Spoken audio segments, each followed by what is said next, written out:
All right, and welcome to another episode of the MYOS MD Power Panel. Before we get started, I wanted to mention that today's Power Panel is brought to you by MYOS MD, the cutting-edge nutritional supplement designed to combat muscle loss and support healthier aging.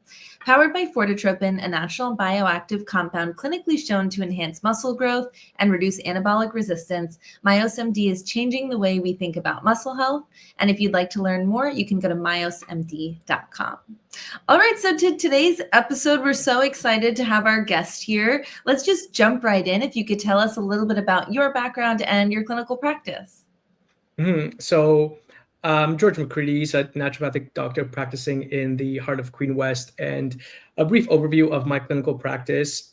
I have two areas of focus that is in the domain of mental health, specifically anxiety, depression, and stress. And then adjunctive to that, I also work in the area of metabolic health, dealing with anything metabolic related, of course, and joining the two of mental health and metabolic related syndrome as they are intimately connected. And so a lot of the work that I do is in those two areas. Amazing. And so can you talk us through a little bit more about how these two systems that you mentioned, so metabolic health and mental health, how are they interconnected? And, what is something that maybe some providers don't realize about their connection? So that's a great question, and I often get asked that. So we can start by perhaps looking at some shared common pathways between mental health related disturbances and, of course, metabolic dysfunction. So first and foremost, inflammation. We know that chronic low-grade inflammation is common in many mental health related disturbances, anxiety, depression, stress, etc., and also linked to many metabolic disorders like obesity, type 2 diabetes, and any cardiovascular disease as well. Another shared common pathway, if we think about HPA axis dysregulation, stress and mental related illness are often going to overactivate the HPA axis and invariably cause dysregulation. And as a result, this can lead to increased cortisol. It can also lead to increased abdominal fat, as well as, of course, insulin resistance and disordered blood sugar dysregulation. Another important, I think, common pathway is neurotransmitters. Now, chemicals or neurotransmitters like serotonin, dopamine, and norepinephrine influence both mood and metabolic related dysfunction. So this also is an important, hallmark to consider. And another thing that I want to talk about is obesity and insulin resistance, which have common pathways in that they're linked to higher rates of depression, cognitive decline, as well as inflammatory pathways, hormonal balances, and even thyroid dysregulation. And one last, mechanism that I want to talk about is, of course, is the gut-brain axis. Knowing that the gut-brain are inextricably linked via the vagus nerve, and so having sort of gut dysbiosis or dysregularity is, of course, going to impact mental health and your brain, as is having sort of anxiety, depression is going to impact gut-related disturbances. Yeah, and let's talk a little bit more about insulin resistance in general and how that element of metabolic dysfunction can influence emotional regulation or mood. Okay, so if we think about insulin resistance, and we know that when we are insulin resistant, the brain is not going to get appropriate fuel. And when that's happening, this can result in irritability, brain fog, fatigue, and even poor focus, which then is going to result in, mood dysregularity, which then is going to have more downstream effect on irritability, depressive symptoms, and even emotional reactivity. So simply, we can say that blood sugar swings are going to result in mood swings. If we think about low blood sugar, hypoglycemia can often mimic anxiety in that you can have symptoms of shakiness, irritability, racing heart, and even sometimes panic. Now, many people might think this is a mental health flare-up, and it can be, but a lot of the times in my clinical practice and working with people, it can also be a metabolic crash. And so this can, again, present as anxiety, panic-like symptoms, and also difficulty concentrating. So you started talking a little bit about like brain, insulin, and how those two are working together, or maybe not working together at times. So I want to hear a little bit about the brain energy connection. And can you talk a little bit about how mitochondrial function or even like metabolic flexibility plays into mental wellness? Okay, so that's, I think, a great question and a hot button topic in the realm of psychiatry today. So if we think about brain energy, metabolism, and mental wellness, we have to start thinking of this as chemical imbalances as opposed to simply chemical imbalances, which is what a lot of, I think, psychiatry alludes to. If we think of mitochondria, so let's say we have 30 trillion cells in the body, estimately. And then within these cells, we have thousands, hundreds of thousands of mitochondria, depending on where you're looking in the body. And each of these mitochondria, there are proteins essentially embedded within their membranes, and they act as essentially molecular machines as part of the assembly line to make ATP. ATP is the energy currency in our body. Now, along this chain, the electron transport chain, it's going to require many nutrients to function correctly: vitamins, minerals, trace minerals, antioxidants, and these essentially regulate every part of your body's metabolism. So when we think about mitochondrial dysfunction and what that could look like in the brain, or what that perhaps typically presents as, it can be brain fog, it can be fatigue, either mental or physical, it could be flatness, anxiety, as I previously mentioned, mood disturbances, depression, irritability. It can be poor stress resilience, trouble concentrating. The list is goes on and on. So we can further break this down into something called metabolic flexibility, and that this is essentially your body's ability to switch between fuel sources.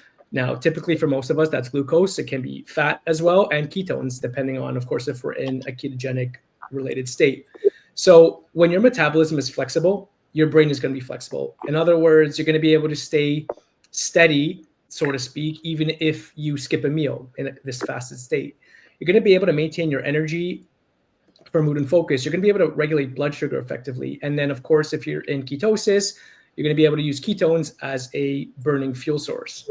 But what happens if we have, let's say, mitochondrial dysfunction or metabolic inflexibility, which is often driven by blood sugar dysregulation or insulin resistance and inflammation? Well, this is where now our brain is going to start to get dips and crashes. We're going to start to get cravings, and we're going to start to perhaps get a brain fog after meals and less access to ketones, again, if we're in a state of ketosis.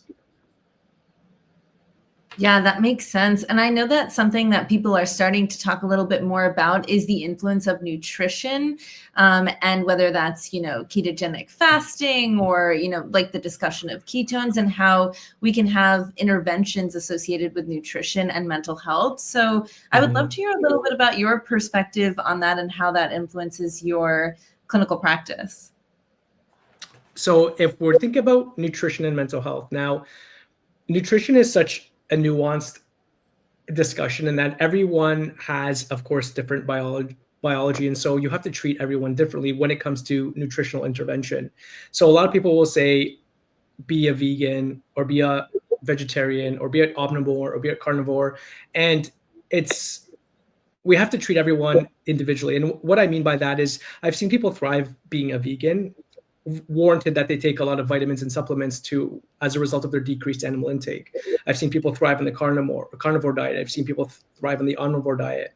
I think when it comes to nutrition, there are a couple of things that you can universally advise people, or I universally advise people, and that is forget diet dogma and focus on cell biology and what works for that person. And adjunctive to that is, I would say, focus on unprocessed food. And when you do those two things and don't necessarily worry about being in a certain diet camp or philosophy, you will generally thrive. At least that's what I see clinically. Yeah, that makes sense. And the personalization component is so, so important. Okay, great. So I would love to ask, so when, a patient comes into your office or you're seeing them telemedicine, what are some of the mental health issues that they might bring up that have metabolic roots that you're seeing more and more these days? Like whether that is like a trend amongst your patients or something that you're just hearing about from your colleagues? So what I can do in this I guess, for this question is I can perhaps speak about what some patients will say and then what I start thinking about from a metabolic perspective. So if a patient says, I get really irritable or anxious, or I crash after I eat, or I wake up wired in the middle of the night, I can start thinking of a metabolic root. And what that metabolic root might be, of course, depends on the clinical evaluation. But broadly speaking, we can start thinking about blood sugar dysregulation. There could be cortisol imbalances. There could be insulin resistance. Further, if a patient starts to say things like, my thinking is slower, I can't concentrate, I wake up tired even after sleeping. Again, I'm starting to think about some sort of mitochondrial dysregularity. There could be an inflammatory load. There could be poor metabolic inflexibility, also nutrient deficiencies, B vitamins, vitamin D, magnesium, iron, zinc, copper, even trace minerals like chromium, selenium, molybdenum, and of course, there are many more to list. If a patient says, I've tried several antidepressants and nothing is working, perhaps therapy helps, but physically something feels off, again, I'm starting to think about an inflammatory load. I can start thinking about thyroid dysregulation, gut-brain axis disruption, which hopefully we can talk about later on in the episode, methylation pathway imbalances, insulin resistance. Some other things that patient can say, as I'm just kind of going through this question, if they say things like, I eat to feel better, or I crave carbs when I'm stressed, or when I eat sugar, I can't stop. Now, this is telling me there are issues perhaps with dopamine dysregulation, again, insulin resistance, and something that I spoke about earlier, gut dysbiosis, but more specifically, what kind of dysbiosis? In this case, it could be candida overgrowth. It could be SIBO, small intestinal bacterial overgrowth. It could be parasites. It could be poor satiety hormonal signaling between ghrelin and leptin. And so those are key, I guess, buzzwords when a patient is telling me certain things, then I can start thinking about, okay, what area in the body is imbalanced? And then from then we can investigate, of course, through lab work, etc. Oh, you mentioned lab work. Yeah, so I'd love to hear a little bit about, when a patient comes in, let's say they're talking about low mood, low energy, maybe they're having issues with, like overconsumption of sugar, maybe they can't stop. What are some of and those are just some examples, but I'm more curious about, like, is there any sort of lab work that you do as like a go-to? Are there certain panels that you are thinking about, or are there other even functional medicine type of testing that you're thinking about?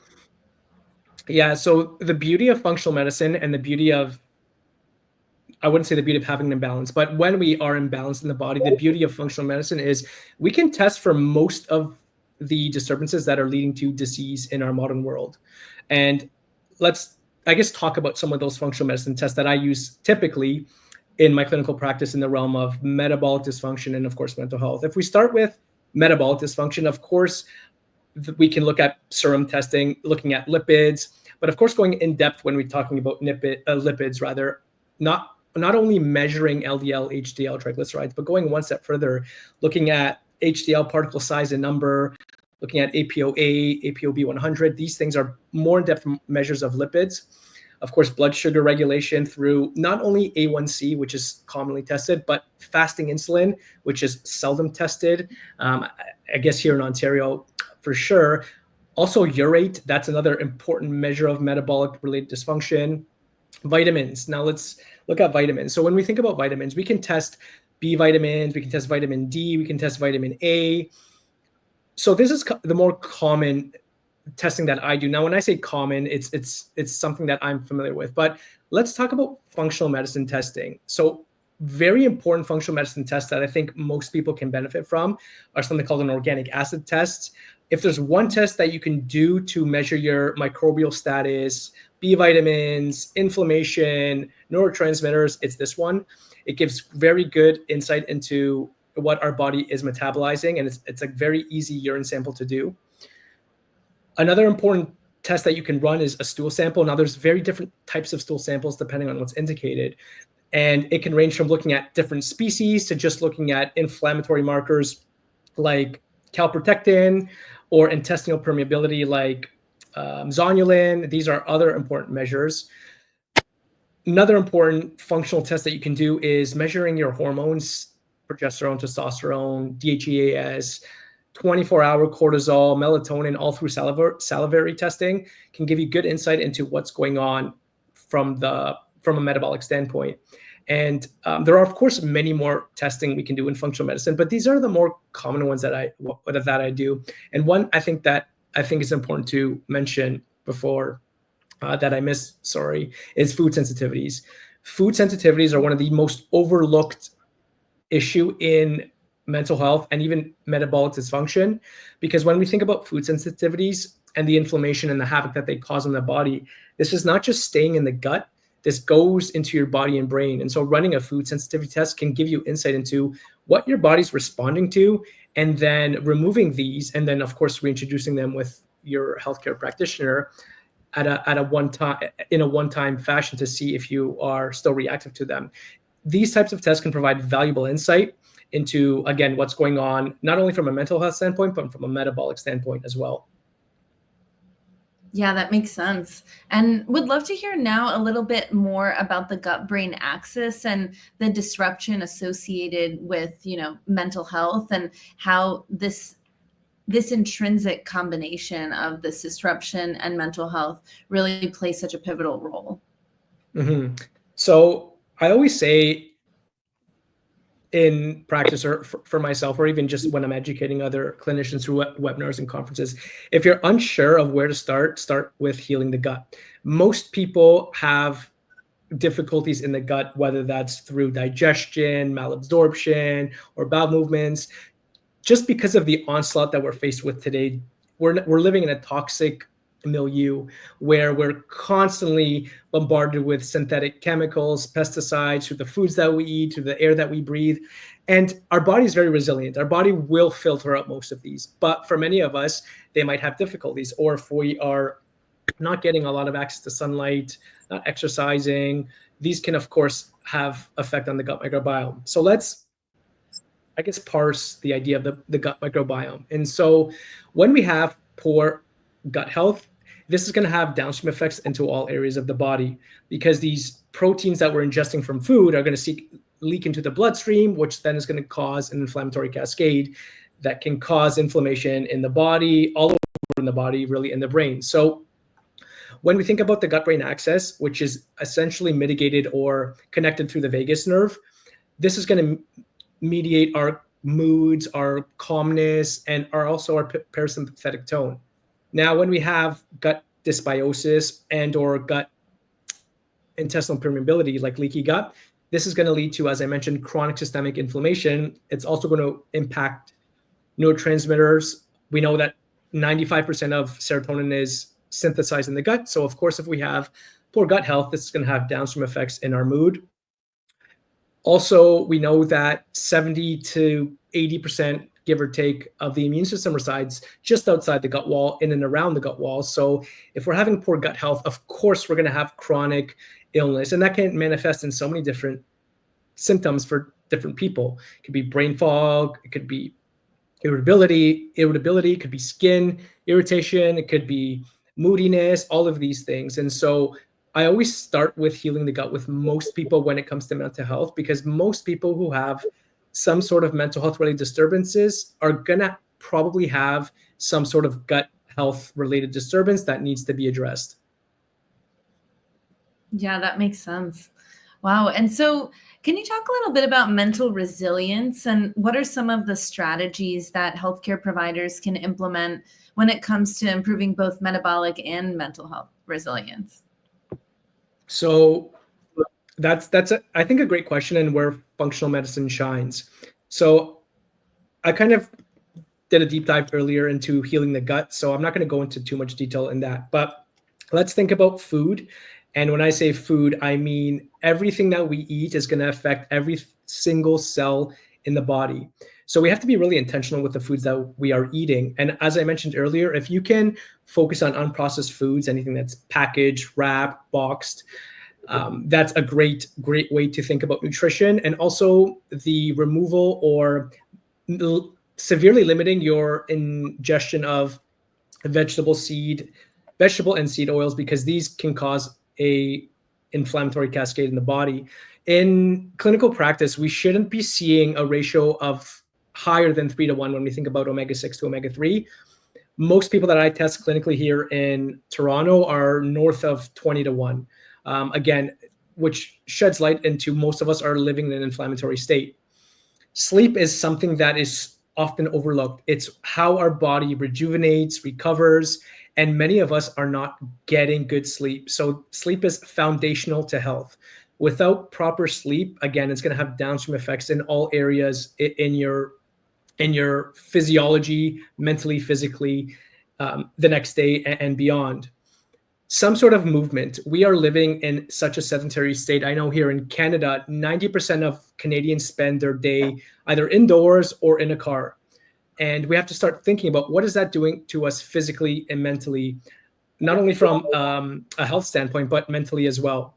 Some of the things that we can think about are human connectedness. When we think about mental health, we know how badly social isolation can affect our bodies physically and mentally. And this is, of course, is connected to spending time outside. Again, we spend so much time inside. We're boxed in our homes, in our cars. It's important to spend as much time outside as possible.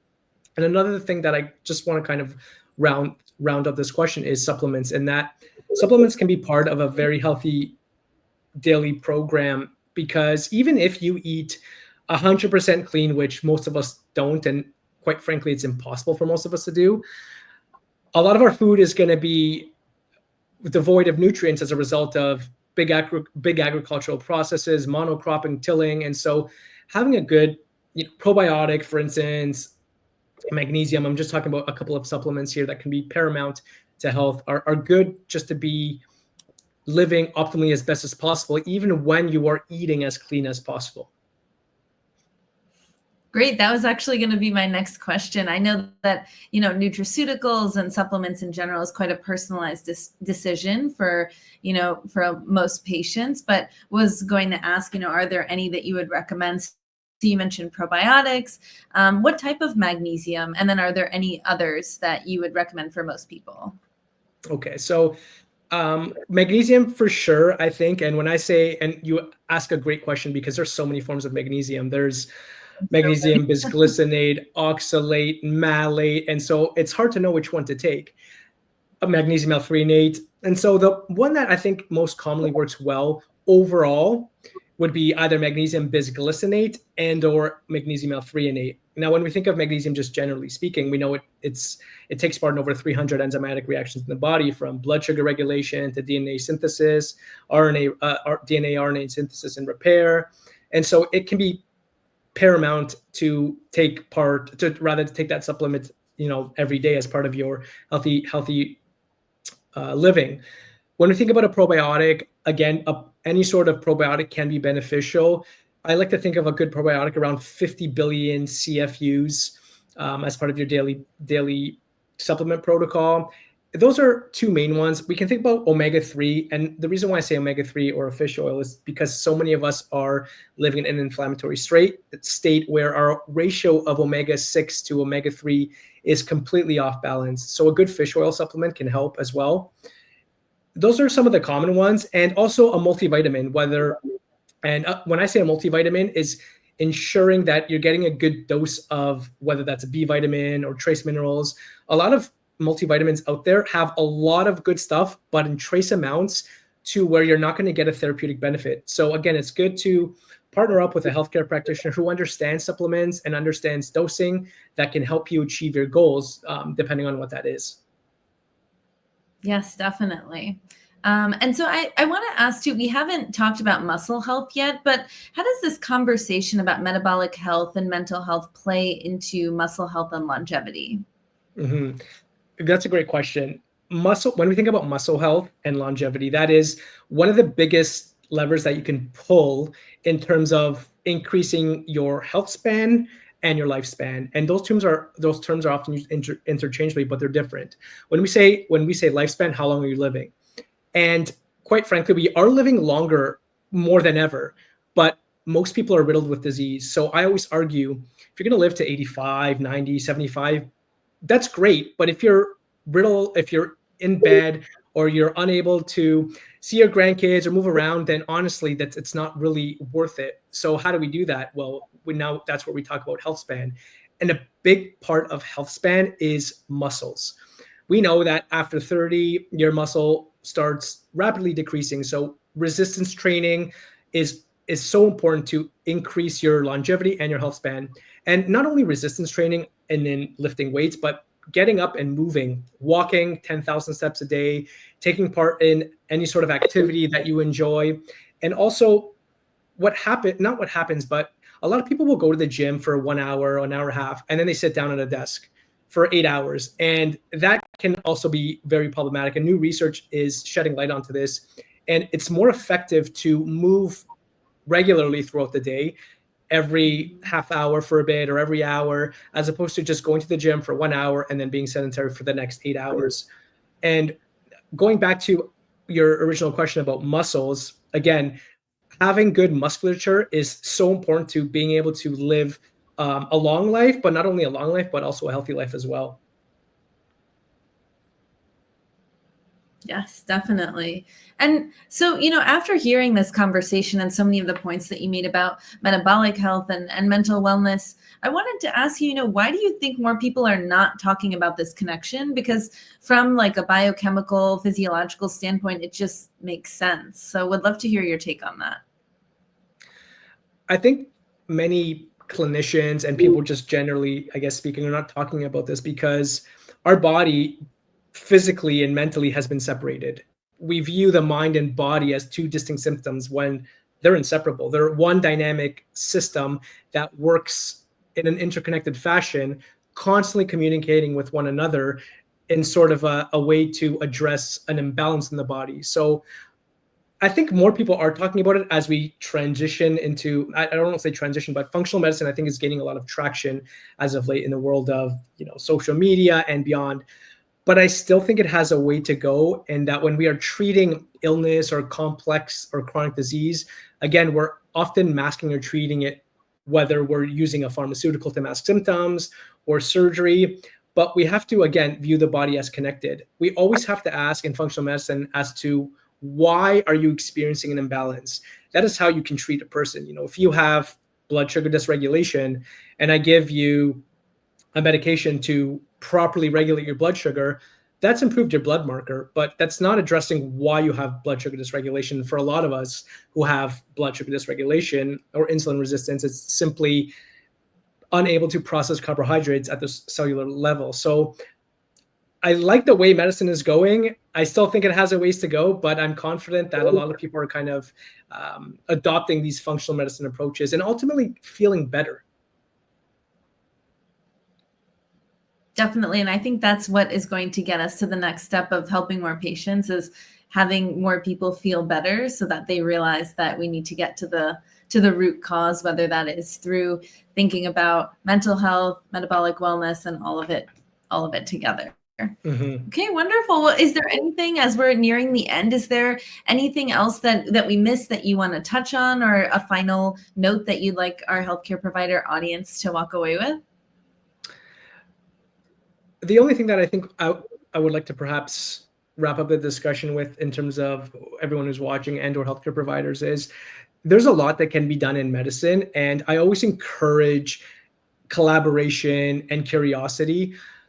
When working with patients, the more people you have on your team, the better, right? If I were to speak from a patient perspective and I'm seeing different healthcare practitioners who are on my team, that is how I think I'm going to get the best form of medicine. So as a doctor, I always encourage you to reach out to clinicians in your area, or if you're unsure about how to treat someone, ask, because there's so much information out there. And I think the more we connect, collaborate, and integrate medicine from different specialties, the more better we're going to be able to help patients as we approach them. Yes, I absolutely agree. As an integrative pharmacist, I think having an interdisciplinary team is is indispensable to patient outcomes. Amazing. Mhm. Okay, so as we wrap up, I'd like to thank Dr. Makrides for being our guest today and for MYOS MD for sponsoring today's power panel. Fueled by a revolutionary proprietary ingredient, Fortitropin, MYOS MD is trusted by healthcare providers nationwide to deliver real results backed by science. So if you'd like to learn more about MYOS MD, or if you'd like to learn more from experts like this, we have a number of other recordings on our YouTube channel as well as on our website. So you can go to myosmd.com. All right, great. So Dr. Makrides, how can our listeners learn a little bit more about you and follow along in what you're doing? You can just visit my website, www.drgeorgemakrides.com. All of my information is there. Links to socials, how to get in contact with me. My email is listed there. So that's probably the best way to kind of learn more about me, as well as get in contact with me should you want to. All right. Well, thank you so much, and wishing everyone a great rest of the week. All righty. Bye-bye. Thank you. Bye.